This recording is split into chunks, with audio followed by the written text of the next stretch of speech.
Bonjour à tous, je m'appelle Loïc Amici et je suis là pour raconter mon témoignage. Loïc, est-ce que tu peux me dire dans quel cadre tu as grandi? Alors, d'abord, j'ai grandi dans un foyer à Lyoncourt et je pense qu'il n'y est plus ce foyer. Ensuite, on a déménagé, on est parti à Nogent, encore dans un foyer. Dans un foyer, j'étais plus dans un environnement plus à suivre les jeunes. C'est-à-dire, j'étais dans la bagarre, j'étais dans la drogue, j'étais dans l'impudicité aussi, toutes ces choses-là. Ouais, j'étais dans tout ça. J'aimais beaucoup, j'aimais vraiment, honnêtement, j'étais dans l'impudicité. J'avais du mal à me détacher. Détacher, c'était très compliqué au niveau des filles, au niveau de la masturbation aussi. Et j'étais souvent aussi quand même dans la bagarre des jeunesses. La jeunesse, au lycée, j'ai commencé à partir du lycée, j'ai commencé à rentrer dans 16 ans, oui, 16 ans, l'impudicité. J'ai commencé à me masturber, j'ai commencé à être avec les filles. J'ai commencé à vendre de la drogue. J'ai commencé à faire toutes ces choses-là, être dans la bagarre. Je voyais des gens en fait avoir beaucoup de vêtements en fait et j'étais attiré. Je dis moi aussi je veux faire la même chose. Moi aussi j'ai envie d'avoir beaucoup de vêtements, être stylé, ces choses-là. Attiré aussi pour les filles, toutes ces choses-là et pour dire qu'aussi que je jouais au foot à Chantilly. En U13, j'ai commencé tard le foot en U13. U13, j'ai commencé. Au début, on pouvait pas me déposer. C'était compliqué avant que je rentre en U13, c'était compliqué. Et c'est pour ça que j'avais arrêté et je jouais à la rue. À la rue, c'est là que je me suis, on va dire, j'ai progressé en plus esthétiquement. Mais oui, sinon j'ai commencé en U13 très tard le foot. Et donc, dans ta famille, t'as pas grandi dans un cadre. Si. Dans ma famille, on a un cadre très chrétien, très vraiment chrétien. Mais honnêtement, moi des fois, par exemple, ma mère elle m'a emmené des fois à l'église le dimanche, je voulais pas. Je faisais j'ai pas trop envie d'aller. Des fois j'allais, mais je priais pas, je chantais pas. J'allais pour aller en fait. C'est ce que je veux dire. Et même des fois m'emmener chez ma grand-mère. C'est là-bas des fois on priait avec mon papy et la famille. Non, j'étais pas dedans, j'étais pas intéressé, ça m'intéressait pas trop. Vraiment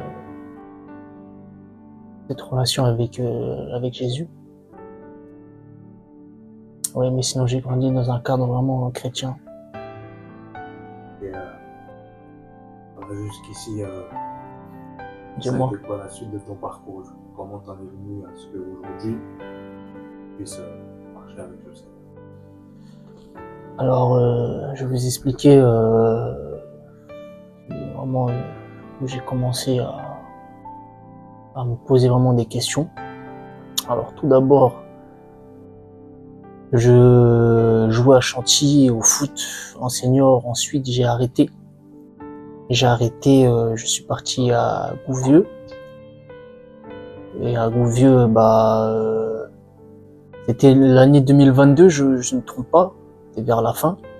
J'avais coupé mon parcours BTS MCO, deuxième année, pour aller jouer en Belgique. J'avais fait une semaine là-bas pour voir comment c'était. Et le coach m'a bien aimé, c'est bien passé. J'ai été pris, ensuite je suis parti jouer en Belgique. C'était au niveau national 3, si je ne me trompe pas. Au début, ça se passait tranquille, bien. Après, au bout d'un moment, ça a été très compliqué. C'est-à-dire qu'on faisait que de perdre. J'ai fait une demi-saison, c'est-à-dire c'était de janvier jusqu'à mai, si je ne me trompe pas. Et très compliqué, on faisait que de perdre. Je n'avais pas de contrat. J'avais pas de contrat, ça veut dire que je n'avais pas d'argent. Vu qu'on faisait que de perdre, au bout d'un moment, il n'y avait plus d'argent. Le président ne voulait plus donner l'argent. Donner l'argent, ça veut dire on mangeait mal. On mangeait vraiment très mal. Quand je vous dis des chips avec des burgers, c'était vraiment, on rigole, mais je rigole parce que c'était vraiment atroce ce qui s'est passé. Salade seulement, chips, salade. Des fois, tu mangeais pas du tout.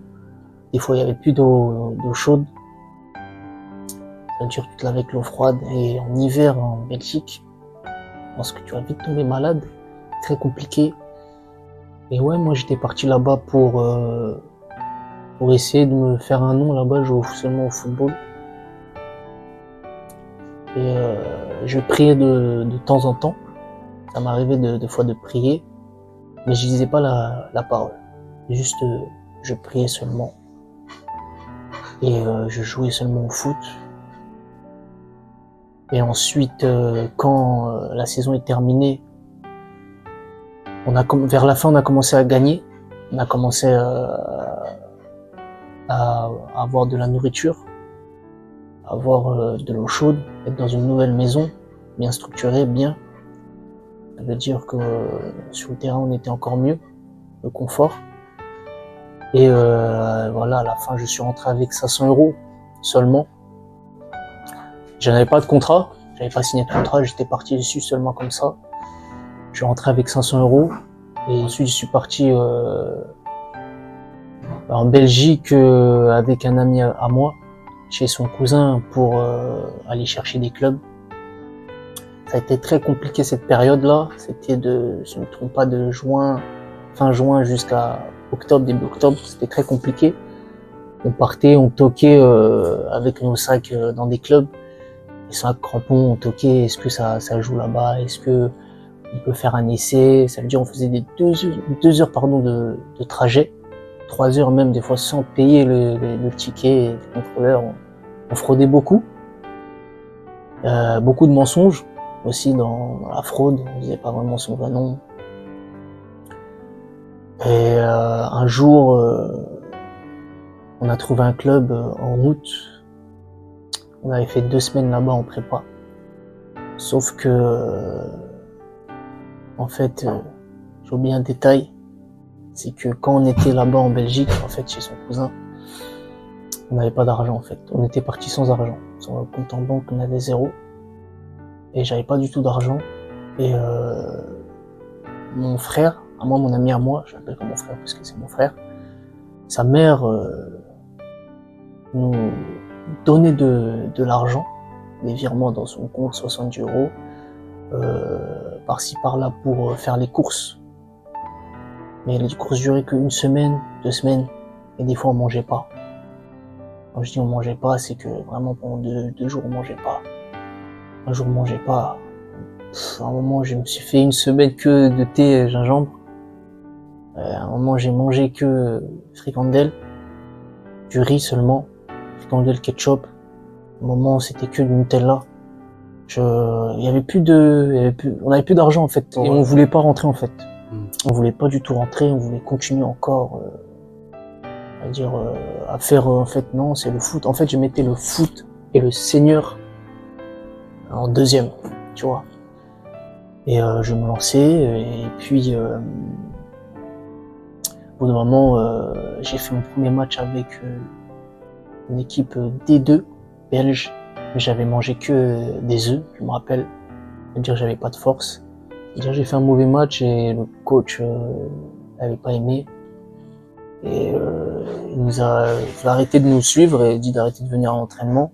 C'est là que je me suis posé beaucoup de questions.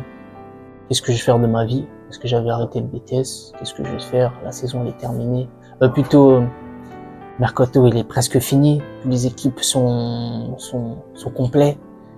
C'est-à-dire je savais pas où aller. Et je repartais encore chercher à toquer. Est-ce que je peux jouer par là? En fait, je partais. Des fois, je mangeais même pas. Je partais juste pour aller chercher des clubs. Juste, je voulais un club, je voulais pas rentrer sans club, en fait. Quand je vous disais que je mettais vraiment le foot devant et le Seigneur en deuxième position, c'était vraiment ça, en fait.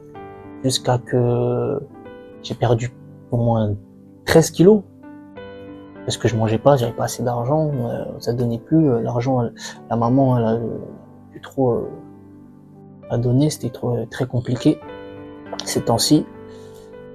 Et j'avais vraiment une haine envers le Seigneur, parce que je comprenais pas pourquoi en fait ça marchait pas.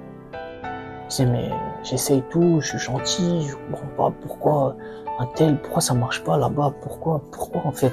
Je comprenais pas, j'avais une haine envers le Seigneur, beaucoup de haine, beaucoup de rancœur. Et c'est fait qu'un jour j'ai prié,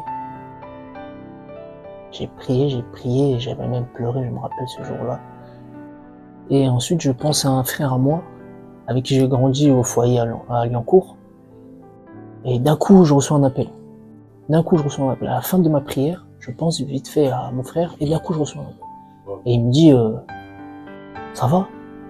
Je dis ouais, ça va, on va dire. Il dit non, moi je sens que ça va pas là, je sais pas pourquoi là. Je dis ah ouais, après je lui explique la situation. Il m'a dit ah ouais, mais pourquoi tu m'as pas dit ça plus tôt? Et en fait, je voulais pas en fait le mettre dedans, mettre aussi même ma mère dedans. Je voulais en fait rester dans mon coin et je voulais réussir. Sans mettre des gens qui ouais, donne-moi un peu d'argent là, comme ça. Non, j'aimais pas. Je préférais rester tout seul, quitte à même mourir de faim. Du coup, Man Aristote m'a présenté un frère à lui qui habitait en Belgique, il s'appelle Josué, qui m'a nourri, qui m'a beaucoup aidé. Je le remercie énormément. Voilà quoi. Merci Seigneur. Et du coup, tu nous as partagé le fait que le football, il a pu prendre une grande place dans ta vie. Mis à part ça, explique-nous un peu ta jeunesse avant d'aller en Belgique. Ma jeunesse avant d'aller en Belgique a été très compliquée. Très compliquée. J'ai fait 3 lycées. Oui, j'étais au lycée à Chantilly, où au début ça se passait bien, mais quand j'ai rencontré, on va dire, j'étais influencé par beaucoup de garçons, parce que je voulais faire comme eux, aussi me remplir les poches, beaucoup me remplir les poches avec de la drogue aussi. C'est la drogue qui fait que je me remplissais les poches, j'achetais des choses, je volais dans les magasins.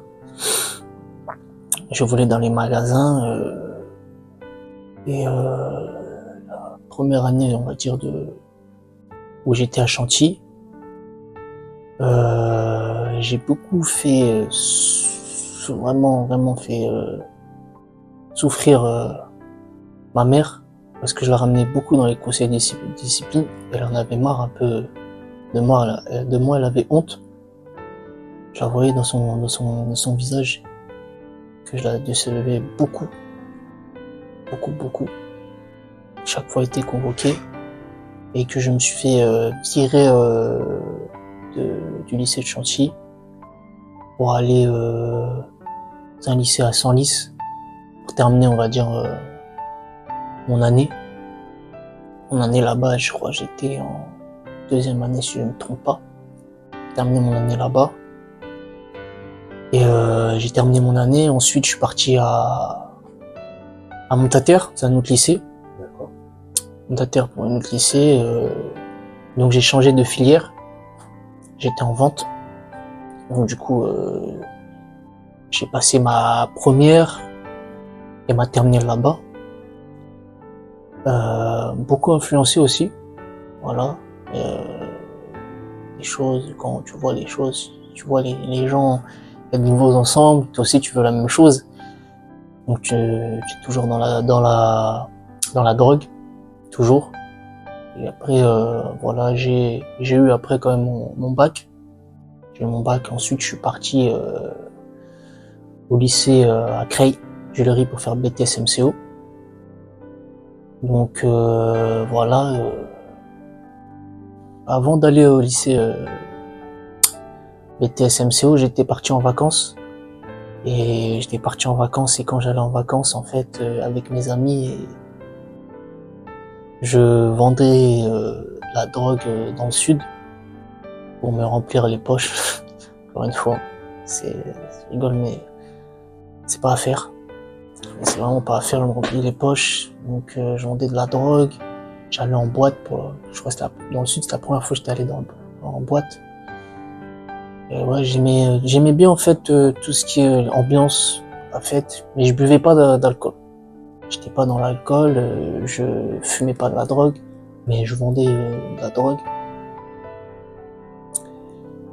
Et j'ai fait toutes ces choses-là. J'étais beaucoup aussi dans les filles, la publicité, gauche-droite, masturbation, très compliqué. Et voilà quoi. Voilà, du coup, en fait, à ce moment-là, c'était quoi la place de la foi? La place de la foi. Honnêtement, en fait, c'était on va dire des hauts et des bas. Je savais en fait qu'il y avait le Seigneur. Je savais qu'il existait, mais je m'appuyais pas sur lui. Je m'appuyais sur moi-même. C'est-à-dire mes combats, je les faisais moi-même. Tu vois ce que je veux dire? Et je priais pas de temps en temps vraiment, et je lisais pas la parole. Parce que je connaissais pas du tout la parole, je connaissais pas du tout. Je priais de temps en temps. Ma foi, elle était là sans être là, on va dire. Ensuite, en 2024,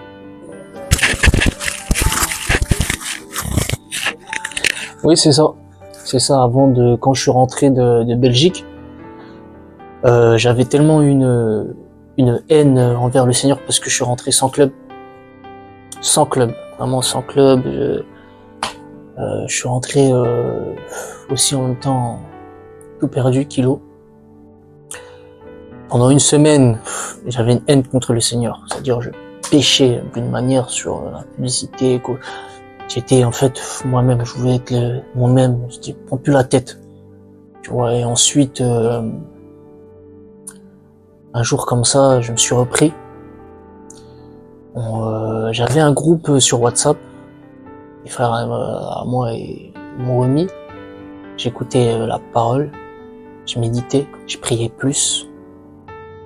Je priais vraiment plus. Et petit à petit, je voyais en fait mon cœur, la haine partait petit à petit. Puis des épines, en fait, comme s'il y avait des épines dans le cœur. Et le Seigneur enlevait petit à petit ces choses-là. Ces choses-là. J'avais beaucoup de rancœur, beaucoup de haine envers le Seigneur. Tu vois ce que je veux dire?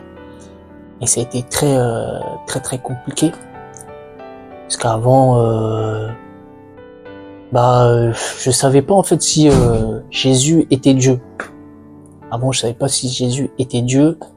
C'est mon frère moi, Aristote, qui est venu un jour chez moi et m'a expliqué le Seigneur, que Jésus était Dieu, m'a expliqué en fait sa parole, m'a médité, m'a donné une Bible pour que je médite.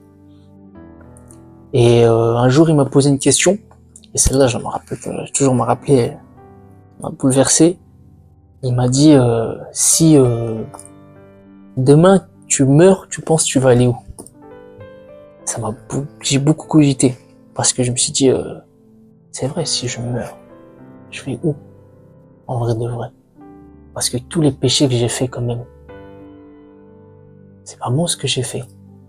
Est-ce que le Seigneur va me pardonner? Est-ce que il est même derrière moi? Tu vois, est-ce que même il m'a pas oublié? Tu vois ce que je veux dire? Et je lui ai dit honnêtement, j'ai fait beaucoup de choses dans ma vie et mauvais, mais j'ai fait aussi beaucoup de bien. J'ai hésité à répondre. Il m'a reposé la question, encore une fois. Si tu meurs, tu penses que tu vas aller où? Honnêtement, j'ai dit, je pense que je je vais aller en enfer parce que j'ai trop fait de péché. Trop fait de péché qui fait que je priais et le lendemain je faisais un péché. Je priais 10 minutes, 15 minutes après je fais un péché. En fait, c'était très très grave. Je me demandais est-ce qu'il va vraiment me pardonner? Est-ce que je me disais je suis hypocrite envers le Seigneur. Donc ouais, cette phrase m'a vraiment touché.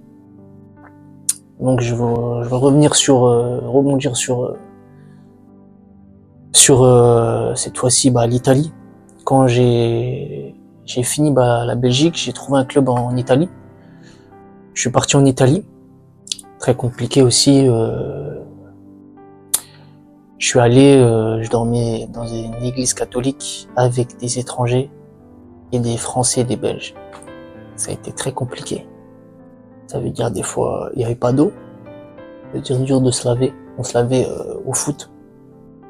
Tu vois, j'avais pas encore signé, c'était on va dire un test, pour moi. C'était un test là-bas pour voir si j'allais être pris. Et j'ai signé mon premier contrat, pas pro, mais c'était un niveau de semi-pro. Premier contrat avec un salaire de 800 €. Ça se passait bien au début. J'arrive, premier match, je marque. Première victoire de l'équipe, ça fait longtemps ils n'avaient pas gagné. Deuxième match, je marque. On gagne. Troisième match, on gagne. Quatrième, on perd. Après, on faisait que d'accumuler les défaites. Ça veut dire qu'à bout d'un moment, ils ne nous donnaient plus l'argent pour nous nourrir. C'est-à-dire que j'ai repensé encore à Belgique. Mais cette fois-ci, j'avais plus de foi. J'étais plus ferme. Et je savais que le Seigneur était à côté de moi. Je savais qu'il était présent, qu'il était là. Tu vois ce que je veux dire? Parce qu'avant, comme je disais, je mettais vraiment le Seigneur en deuxième, le foot en premier. Et là que je suis allé dans l'année 2024, le Seigneur en premier, le foot en deuxième.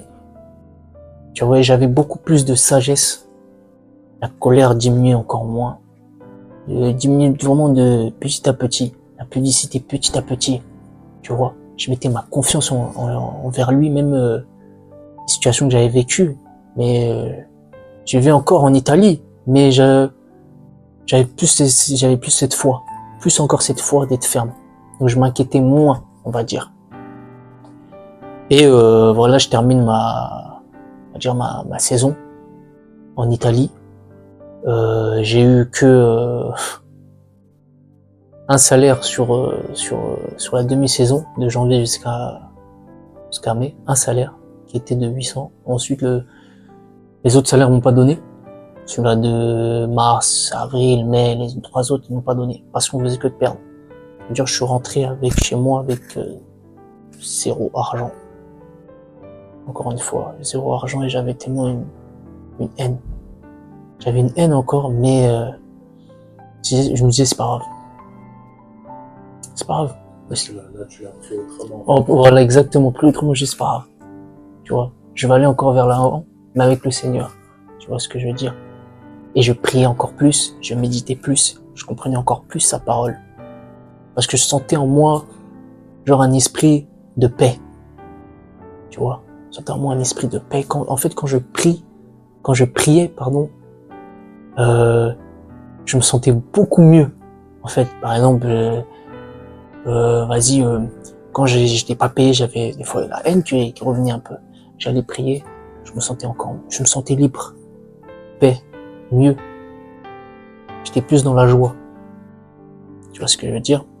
Et oui, voilà, je suis rentré en Italie, 0 argent. Ça a été très compliqué encore. Encore une année, deuxième année où tu rentres avec peu d'argent. Mais là, cette fois-ci, j'étais rentré avec 0. On enchaîne pour aller en Belgique, plutôt en Italie, faire la reprise de juillet dans un autre club. Cette fois-ci, j'étais parti sans agent. En 2024, janvier, j'étais parti avec un agent, cette fois-ci sans agent. Je suis allé tout seul là-bas. Les clubs avaient kiffé sur comment je jouais. Je suis parti là-bas, ça se passait bien. J'étais logé, nourri.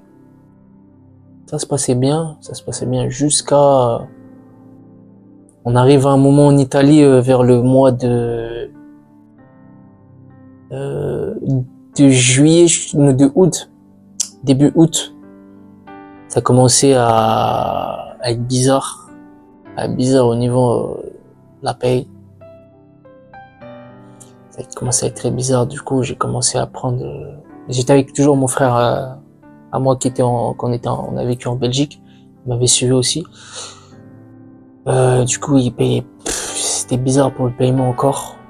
Je suis parti de ce club. Je suis parti à l'aéroport. Et quand j'étais à l'aéroport, j'avais pas d'argent. Parce que vu que j'étais venu sans argent quand j'ai fini ma première saison en Italie, là j'étais à l'aéroport vers fin août, pas d'argent, zéro argent encore avec mon frère. Et on reparlait avec un agent pour essayer de nous mettre dans un club. C'était compliqué. Ça veut dire que on dormait à l'aéroport. C'était triste, on dormait à l'aéroport. On n'avait pas d'argent encore. Mais l'agent nous fournissait donnait des fois 10 euros pour aller manger un McDo, mais c'était très tard. Ça veut dire, par exemple, si je me réveille à l'aéroport à 8h, je devais attendre jusqu'au soir, à 23h pour manger. Et je buvais pas. J'attendais encore, ça revenait en fait la Belgique. Je me disais, encore, mais non, Seigneur. Pourquoi encore? Tu vois ce que je veux dire? Pourquoi? Je dis encore pourquoi? Mais non, je comprenais pas encore. Tu vois ce que je veux dire? Et je dormais à l'aéroport 3 jours, 4 jours, on enchaîne à une semaine. Ensuite, jusqu'à on a trouvé un club, c'est-à-dire je me lavais pas. À l'aéroport, je me lavais pas, que je me brossais. Ça veut dire que après on a reçu un contact d'un club. Je suis parti faire des tests en Italie, toujours en Italie. Et j'ai laissé mon frère à moi qui recherchait qu'un attaquant, lui c'était un défenseur, c'est-à-dire lui, il a dormi encore à l'aéroport 3 jours. Bon, j'étais parti là-bas faire des tests, même problème, ils payaient pas les joueurs. Je suis reparti à l'aéroport. Mon frère à moi, cette fois-ci, lui, il est parti faire des tests, il demandait un défenseur, pas d'attaquant, c'est-à-dire c'était à mon tour de redormir encore à l'aéroport. On se lave pas, on mange tard. C'était très compliqué, mais cette fois-ci, comme mon frère et moi m'avait laissé la Bible, la parole, je lisais la parole. Je priais. Et je savais que j'allais trouver un club. Je sais pas comment vous dire ça. En fait, tellement je faisais confiance au Seigneur, je savais que j'allais trouver un club. Tu vois ce que je veux dire? J'avais cette foi. Jusqu'à après, au bout d'un moment, j'ai trouvé un club. En septembre. J'ai trouvé un club en septembre. Et c'est bien passé. C'est bien passé au début, ça payait bien. Tranquille. Je me rappelle, j'ai fait le premier match. Classico, très compliqué. Hier, j'ai dormi à l'aéroport. Demain, j'enchaîne avec un match. C'est là que j'ai réussi quand même à marquer un but. Je sais pas comment j'ai fait. C'est là au Seigneur, j'ai réussi quand même à marquer un but. Alors que j'avais presque rien mangé pendant des jours. Ça a été très compliqué. Très compliqué. Et en fait, je bénis le Seigneur, je remercie le Seigneur grâce aux difficultés. Ça m'a permis à plus me rapprocher de lui. Ça m'a permis à plus me rapprocher de lui. Je le bénis vraiment pour les difficultés. Gloire au Seigneur, plus me rapprocher de lui, plus avoir une foi encore plus ferme. Vraiment. Et moi, je comprenais pas au début. Au début, je comprenais pas, mais j'ai compris plus tard. Voilà. Du coup, c'est terminé en septembre. J'ai eu le club en Italie. Après, vers novembre, vers la fin novembre, je me suis blessé à l'épaule. Une grosse entorse qui devait durer 6 semaines, mais j'ai mal guéri, donc il a pris plus de mois. Du coup,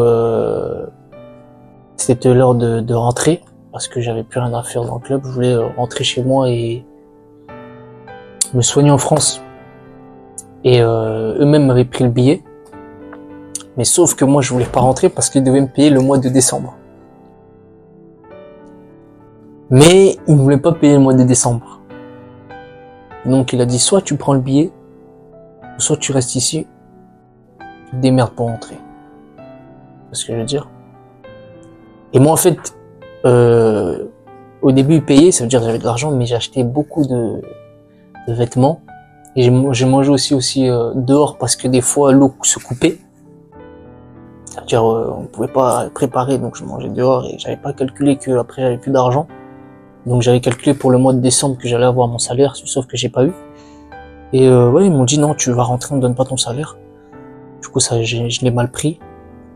Et ils m'ont donné, on va dire, 150 que pour moi et mon frère. Et en gros, tiens, 150. On va dire, voilà, tu pourras t'acheter vite fait des trucs. Ça veut dire le 150, tu devais diviser par 2. Imagine-toi, tu rentres, t'as pas beaucoup d'argent encore, t'as 50 euros, 60 euros, t'as rien. À la période de Noël, t'as rien du tout, tu peux pas offrir. Mais c'est pas grave. C'est pas grave, parce que j'étais en paix, grâce au Seigneur. Lorsque tu es revenu en France en décembre, c'était comment ta relation avec ça? Honnêtement, vraiment honnêtement, je vais vous dire, quand je suis rentré décembre, ma relation était encore plus proche. Vraiment plus proche envers le Seigneur, c'était vraiment incroyable. Et franchement, j'ai béni le Seigneur parce que quand on allait l'année 2025, en fait, petit à petit, je m'en foutais en fait du foot. Je voulais vraiment découvrir plus le Seigneur, la parole, être plus en relation avec lui dans la prière, communiquer avec lui, plus le connaître dans la parole, avoir des frères aussi à moi qui m'ont plus encouragé. Et en fait, petit à petit, en 2025, le foot, il était plus dans ma tête, on va dire. J'étais en présence avec le Seigneur. En présence avec le Seigneur et ça a été magnifique. Vraiment magnifique. Parce que grâce au Seigneur, je suis aujourd'hui plus dans la paix. J'ai la sagesse dans les épreuves, dans les difficultés, à comment maintenant comment dire ça, voilà, exactement, comment les aborder. Ne plus être en colère pour rien du tout, être dans la pesée, et aussi que le Seigneur est auprès de toi. Il n'oublie pas ses enfants, quoi. Et gloire au Seigneur. Franchement, gloire au Seigneur. Amen, franchement. Si tu avais quelques mots d'encouragement pour ceux qui sont aussi, peuvent passer aussi dans des moments où tu as pu passer en fin de compte, aussi des gens aussi qui sont jeunes.